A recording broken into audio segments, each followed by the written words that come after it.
Non veg ಪ್ರಿಯ ಅಲ್ಲ ಅಂದರೆ ಒಂಚೂರು ಉಪ್ಪಿಟ್ಟು ತರಿಸ್ಬಿಡ್ಲಾ? ಇಲ್ಲ ಟಿಫನ್ ಮಾಡ್ಬಿಟ್ನಲ್ಲ ನಾನು, ಹೇಳ್ಬಾರ್ದು ಫಸ್ಟ್ ಹೇಳಿದ್ರೆ ಹಾಗೆ ಬರ್ತಾ ಇದ್ದೆ. ಅಲ್ಲ, ನೀವು ಉಪ್ಪಿಟ್ಟು ಅಂದಿದ ತಕ್ಷಣ ಉಪ್ಪಿಟ್ಟೊಂದು ಕವಿತೆ ಹೇಳ್ತೀರಾ ಅಂತ. ಯಾವುದು?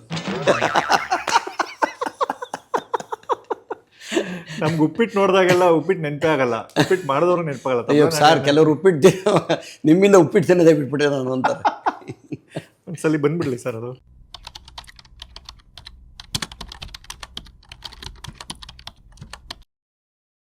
ಇದು ಎಂದೂ ಬಣ್ಣ ಬದಲಿಸದ ಉಪ್ಪಿಟ್ಟಿನ ಸರದಿ.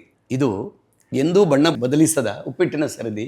ತಿನ್ನುವಾಗಲೂ ಹಳದಿ, ತಿಂದ ಮಾರನೇ ದಿನವೂ ಹಳದಿ, ತಿಂದ ಮಾರನೇ ದಿನವೂ ಹಳದಿ. ಇದೇನದು, ಯಾರು ತಿಂತಾರೆ ಹೇಳಿ? ನೋಡಿ ಸರ್, ದೇವ್ರ ಸೃಷ್ಟಿ ಚೆನ್ನಾಗಿದೆ. ನೀವೇನು ತಿಂತೀರೋದು ಆಚೆ ಬರುತ್ತೆ, ಆಯ್ತಾ? ನೀವು ತಗೊಳ್ಳೋದು ಅಷ್ಟೇ ಮನುಷ್ಯನಿಗೆ.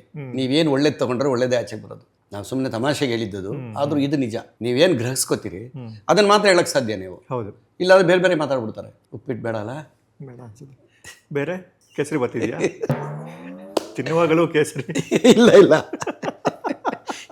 ಇನ್ನು ಹುಳ್ಳಿಕಾಳ್ದು ಹೇಳ್ಬೋದು. ಕಣಕಣದಲ್ಲೂ ಕೇಸರಿ, ಹುರುಳಿಕಾಳ್ದು ಬೇರೆ ಇದೆಯಾ? ಅಲ್ಲಲ್ಲ, ಹೇಳಿದ್ದು ಈಗ ಅನಿಸ್ತಾ ಇದೆ. ಹೇಳಿ ಸರ್. ಹುಳ್ಳಿಕಾಳು ಸರಿಯಾಗಿ ಬೆಂದಿಲ್ಲ ಅಂದ್ರೆ ತಿನ್ನುವಾಗಲೂ ಗಟ್ಟಿ, ತಿಂದ ಮಾರನೇ ದಿನವೂ ಗಟ್ಟಿ, ತಿಂದ ಮಾರನೇ ದಿನವೂ ಗಟ್ಟಿ.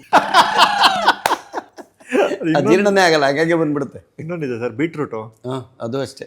ಬೀಟ್ರೂಟ್ ಇವತ್ತು ತಿನ್ಬಿಟ್ಟು ನಾಳೆ ಬೀಟ್ರೂಟ್ ತಿಂದಿದ್ದೀನಿ ಅಂತ ಮರ್ತೋಗ್ಬಾರ್ದು ಅಂತ ಹೇಳಿದ್ರೆ ಹಾರ್ಟ್ ಅಟ್ಯಾಕ್ ಆಗ್ಬಿಡುತ್ತೆ ಅಂತ. ಅದಕ್ಕೂ ಅಲ್ಲ, ಸೊಪ್ಪಿನ ಪಲ್ಯ ಮಾಡ್ತಾರಲ್ಲ, ನೀವು ಹಿಂಗಿದ್ರು ಸೊಪ್ಪು ಜಾಸ್ತಿ ತಿಂತೀರಲ್ಲ, ಪಲ್ಯ ತಗೊಳ್ಳಿ ಅಂತ ಮುದ್ದೆಗಿಂತ ಜಾಸ್ತಿ ಅದೇ ಕೊಟ್ಬಿಟ್ಟು ನಾಳೆ ಬೆಳಿಗ್ಗೆ ಹಸಿರು ಕ್ರಾಂತಿ ಚಾನಲ್ನವನ್ನೆಲ್ಲ ಬರೋಕೆ ಕೇಳು ಅಂತೀನಿ ತಮಾಷೆಗೆ ಮನೇಲಿ. ಅಷ್ಟೊಂದು ಸೊಪ್ಪು ತಿಂದುಬಿಟ್ರೆ ಇನ್ನೇನಾಗ್ತದೆ, ಹಸಿರು ಕ್ರಾಂತಿನೇ.